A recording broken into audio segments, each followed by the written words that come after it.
Democracy That Delivers is brought to you by the Center for International Private Enterprise. Now, to your host. Hello, everyone, and my name is Eric Hontz. Welcome to the Democracy That Delivers podcast. At CIPE, I am the director for the Center for Accountable Investment. And as such, today I have with me here a guest, Tsivkach from UkraineInvest. He is the CEO there at UkraineInvest, and we're excited to have him on the podcast today. Ukraine is in the news for its valiant defense of its territory, the innovation shown by its military, and also the rapidly improving governance in the country to fulfill needs where they need to be met. So Sergei, as the leader of UkraineInvest, welcome to the podcast. We're really glad to have you here and like to learn more about a little bit about you and perhaps a bit about what you're doing at UkraineInvest in this critical point in Ukraine's history. Hello, Eric. Thank you very much for the invitation. This is a great honor for me to be here today with you. Thank you to CIPE, to making this podcast possible. And I think we'll have some interesting conversation that will lead to even more increased interest to Ukraine. So I'm the CEO of UkraineInvest. We are government of Ukraine investment promotion agency. We are responsible for support of current investors and new investors in Ukraine. Also, we are responsible for promotion of Ukraine on international level as an attractive investment jurisdiction. We cooperate with every state agency in Ukraine at central level, at regional level. Also, we are partners with Ukrainian businesses and foreign businesses. We talk to them constantly about their ideas, their projects, and the ways how we can support them. I was appointed in 2020. Since then, we have managed to support attraction of over $1.8 billion to Ukrainian economy in foreign direct investment. Those are some impressive numbers. And so 2020, you get the job, and then probably just before, after COVID. And then you have, 2 years of COVID and then a Russian invasion. So a lot of things happen, and you still managed to attract 1.8 billion in FDI. That is a big achievement. But how have you dealt with all this adversity that you're facing at UkraineInvest? I mean, it hasn't been easy. So tell me, what's your secret to still attract money to Ukraine? Well, the secret is in the team. We have a very strong team, and we have very strong support from senior management in Cabinet of Ministers, in the Parliament of Ukraine, in Office of the President. All ministers, all governors of Ukraine, mayors, they are all keen to attract investments into Ukraine. Ukraine is very different to Ukraine in 2010 or 2012, even in 2014 or 2015, because we are progressing. And yes, indeed, those were very challenging years. When I was appointed, there was no option to travel, and that's key. You have to meet investors, I have to talk to them, you have to persuade them. And we could only meet by Zoom. And in 2021, we resumed our operations in terms of travel. So we managed to talk to some big guys from around the world, make them interested in Ukraine. Also SMEs. This is our priority as well, because we understand that big guys, they will come to specific sectors. But if we want to rebuild the whole economy, the whole country, we need to attract as many as possible SMEs. And then, boom, the war at the beginning of 2022, this illegal, unprovoked military aggression against Ukraine, which has no explanation, but has very serious implications. And some negative results that we can feel now. We felt them from the beginning of the war, but also good results, because Ukraine is on the radar of international community, once again, on the whole international community radar. And also on the radar of investment funds, companies that want to invest in country that manage to protect itself. And not only the country, but as a country, but also in terms of business, because we managed to protect Ukrainian business and foreign business that were present in Ukraine. And that brings a lot of trust and will to work with us. And now it's our home task to make Ukraine even more flexible in terms of work with investors and even more attractive, creating opportunities. And the process of reconstruction or rebuilding of Ukraine will lead to creation of thousands of opportunities that can be implemented in practice. I remember talking with some folks. You have a really young minister of digital transformation in Ukraine, done some amazing things with the putting processes that have been paperwork and bureaucratic, and just getting it the government on the smartphone policy of the Zelensky administration, to my mind, has been a fairly big success. I talked to folks in Ukraine. They're very happy with kind of public administration from that point of view. Business seems to be taking some advantage of this as more processes come online and you have less interaction with, Ivanovich down at the permits office, and you can do everything that you need to do online in a less kind of personal or transactional manner. But where do you go through? So you have this invasion. You have a lot of attention on Ukraine right now. Potentially lots of government to government type of support. But where does the private sector fit in here? And how can the private sector help the Ukrainian private sector, the international private sector, help the Ukrainian private sector? Yes, you spotted a very important thing about Ukraine. Probably the average age of Ukrainian official is about 40 years old right now. Some of our officials even younger than that. If you compare to our neighbors who initiated this military aggression against us, their probably average age is about 70 years old. So there's a very big difference in terms of how you react to challenges and how you tackle them. And the war is not only our only challenge. So we have to be more effective in terms of regulations. We have to be more effective in terms of anti-corruption policy. And this is what we do, so we create things, we push them through, we make them happen. So that is important, to be still able to react to these challenges at appropriate level. So going back to the question. So, I mean, what do you, how does the private sector get to interact with the private? How do you encourage that private sector? Private sector is very important for Ukraine in terms of reconstruction and rebuilding of Ukraine, because there will be several ways to support Ukraine. One way is to obtain state support from our partner countries or international financial organizations or any donor organizations or family offices that want to support Ukraine. But those will be injections that will support our country in terms of maintaining the economy. If we want to rebuild the country, we need to get as many private investments as possible, because we will have to rebuild our country not only in terms of physical infrastructure, buildings, schools, facilities, but we also have to rebuild Ukraine in terms of trust from foreign investors, and specifically private investors. Because when private investors come to any country, that means that country is open for business. That means that country is looking after business environment and constantly working to improve it.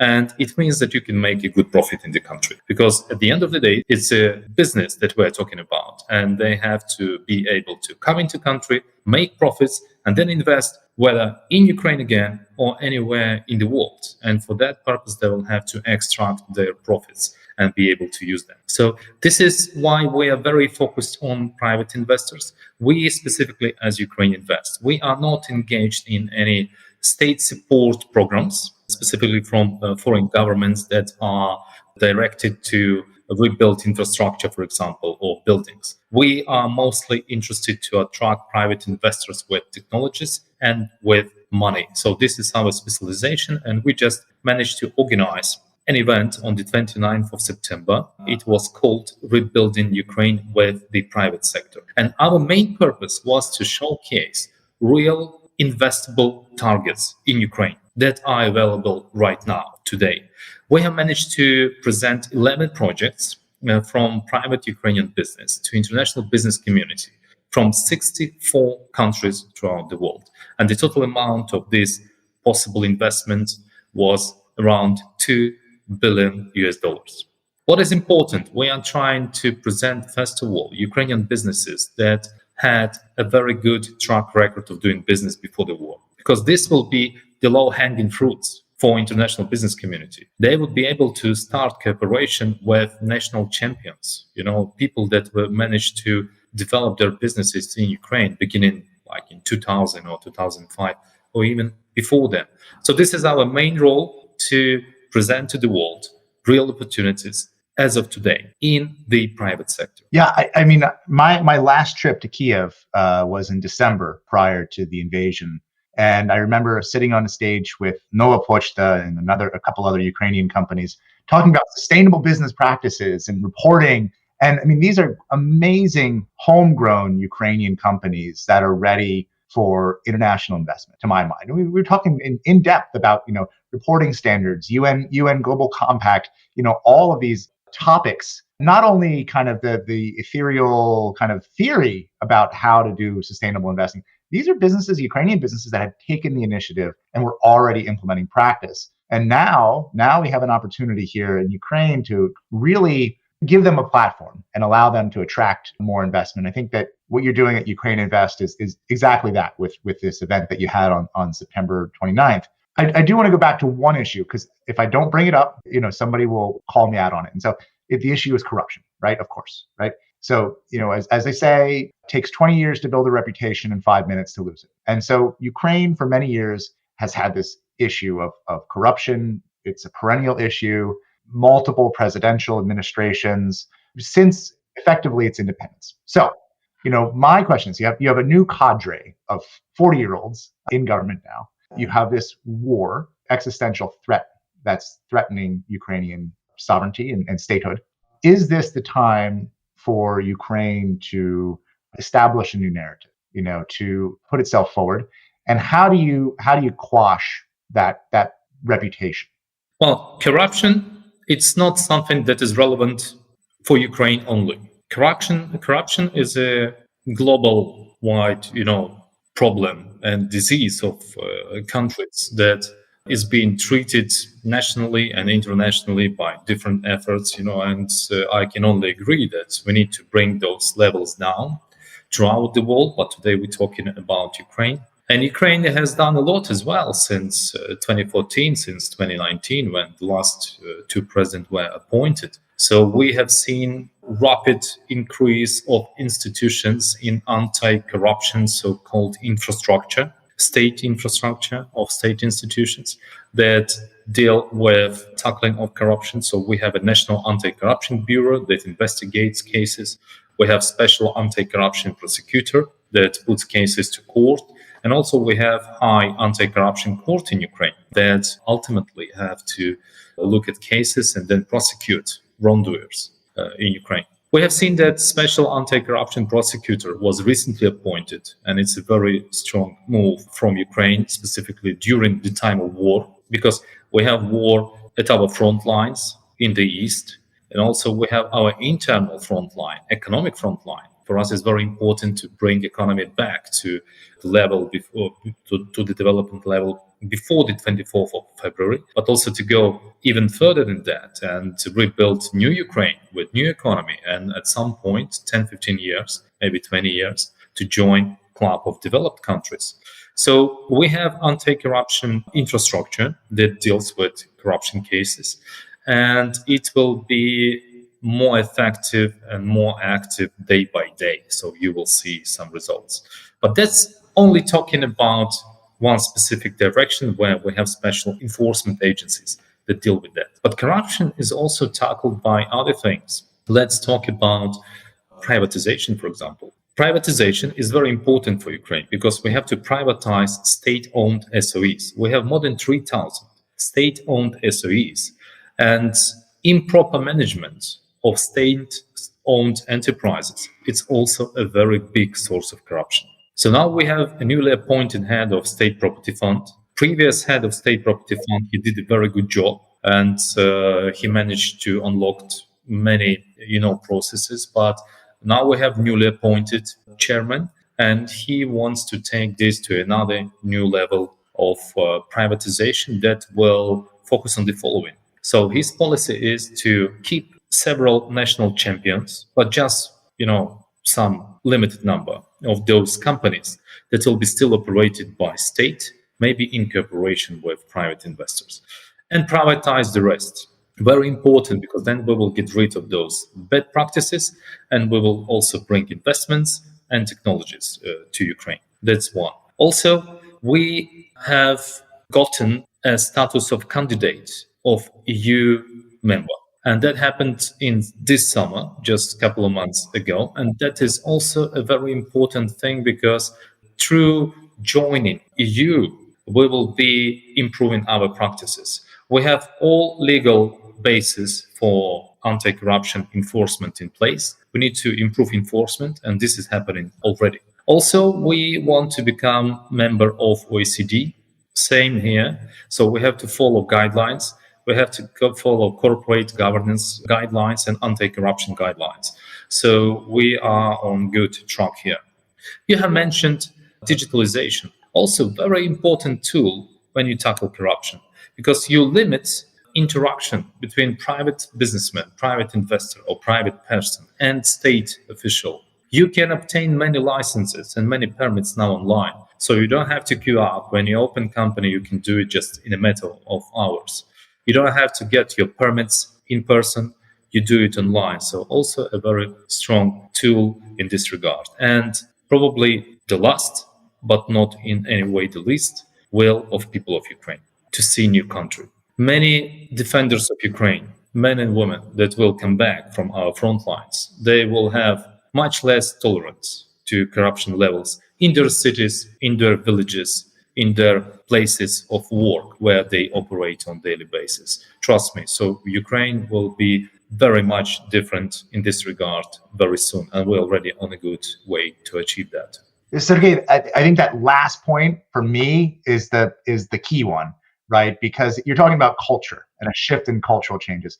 And I mean, I can't see, someone who has witnessed bloodshed, witnessed their friends dying on the front line, coming back to their town, their city, their village, and then just saying, well, we know that they're wasting money and that we're avoiding paying taxes, or we're kind of taking the short way. I just don't think that that's going to happen. There's I think a major shift in the culture in Ukraine and business culture. So if you could pick up that thread, so how do you think business culture will come out of the war? Before, to my mind, we had kind of two private sectors existing in Ukraine simultaneously. You mentioned these state-owned enterprises, but connected to them, I think, are several enterprises that were using those state-owned enterprises to propel their own private business interests, right? So you had that one kind of old guard group of businesses. Then you had a new guard group of businesses that were entrepreneurs. SIPE, we work closely with the Union of Ukrainian Entrepreneurs, Tsivkach and Hontz, right? Great group of businesses that, specifically exclude those older guard of businesses and concentrate on the entrepreneurs of Ukraine and how to get more entrepreneurs to build larger SMEs and even to get large scale enterprises. So, and I saw this kind of battle between these two groups, on several fronts. It seems to me that the winds or the currents in business culture have changed with the war.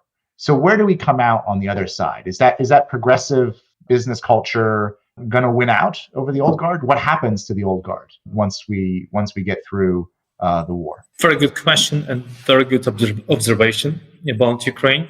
But I would not put any people aside, so as long as they act fairly, and within boundaries of the law. So there are some old guard, as you said, people that operate in an old way, so they just don't see opportunities. But there is still room to work with them and to make them train. And maybe they will just pass the business to their partners, to some people that are more relevant for the current time in Ukraine. But going back to the champions, yes, we have very good companies. Nova Poshta, absolutely. Yeah, these guys, they changed the world in terms of logistics in mail in Ukraine. Now you can go to any, post office in Ukraine of Nova Poshta and just send a letter, and then in a matter of hours or just one day, this letter or package will be in the at the end of Ukraine, and it's all tracked, all effective.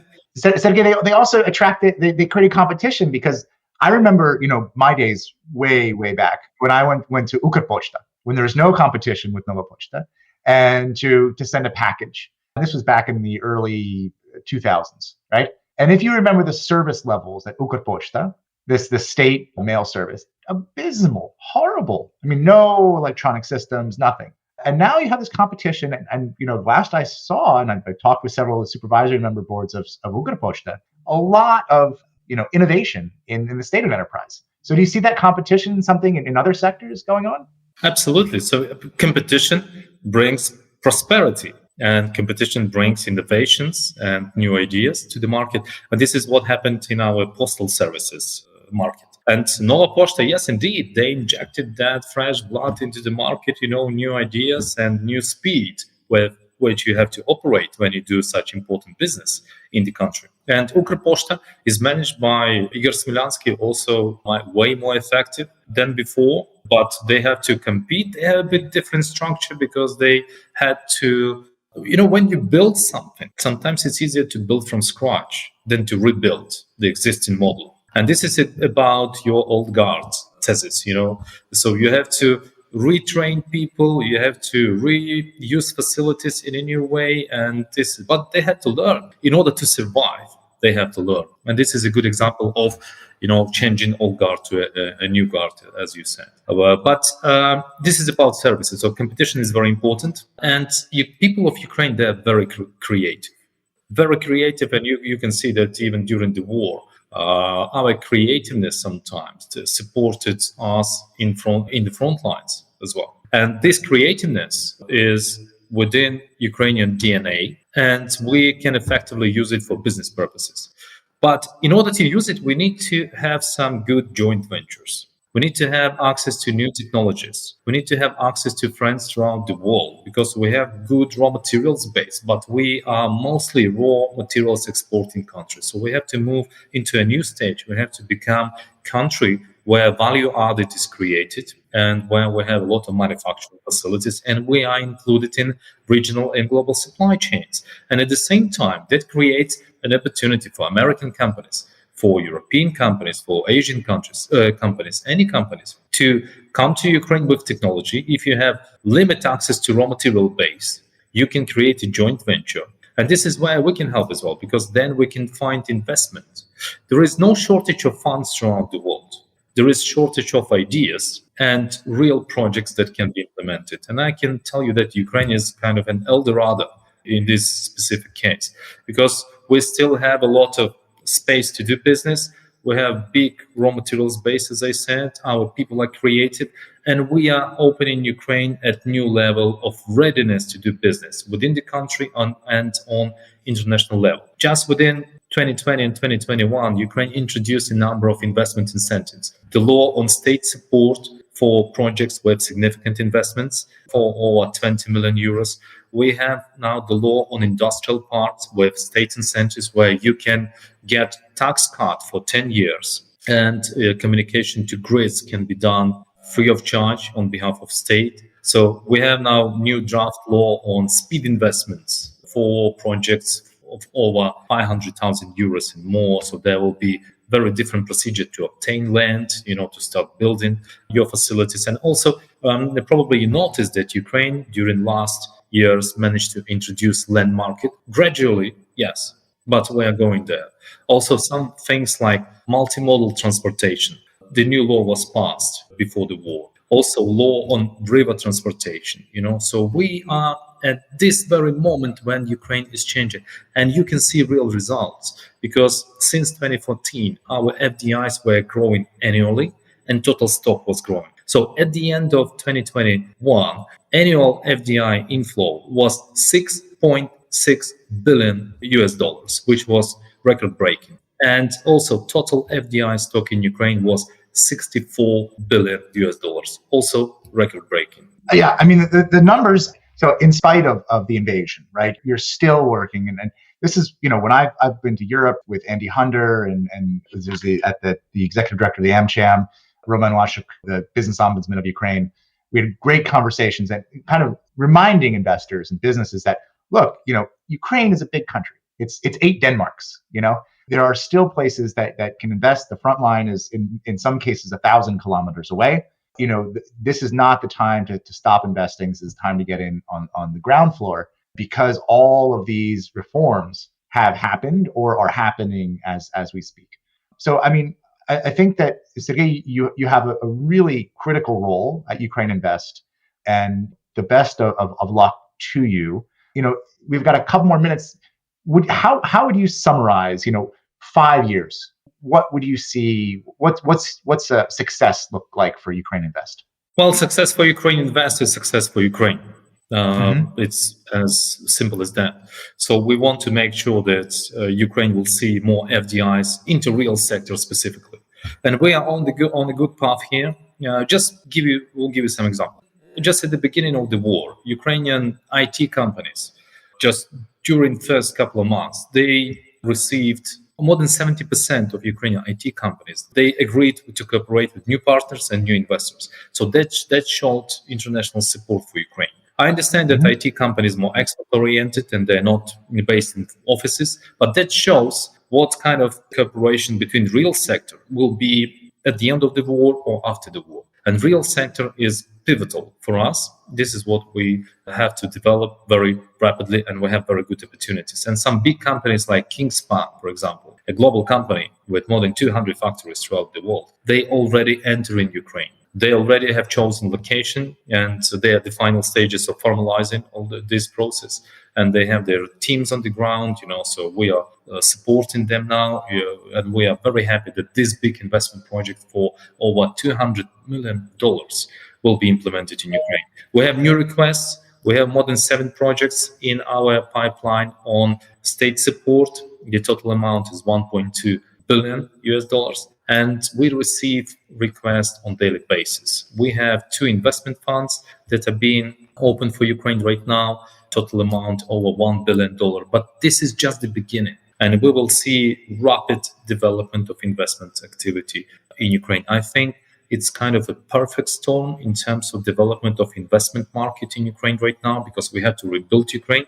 And it's not an option, it's a matter of survival. So all authorities and all people will be working very hard, to use our potential that was laying on the ground for many years since 1991, and just put it to market, sell it in a good way, bring new partners, and make prosperous Ukraine and all countries from where our investment partners will come from. Well, that's a very positive message and a very optimistic message. And so I think we should end there. We should wish you, Sergey Tsivkach from UkraineInvest, CEO of UkraineInvest. Thank you for coming to the podcast. My name is Eric Hontz, Director of the Center for Accountable Investment at the Center for International Private Enterprise. Real pleasure to have you, and I hope to meet you soon in Kiev in person, and we'll have one of those great coffees that Kiev has become famous for. Thank you, Eric. It was good talking to you. Thank you. Bye-bye. Democracy That Delivers has been brought to you by the Center for International Private Enterprise. For more information, please visit sipe.org.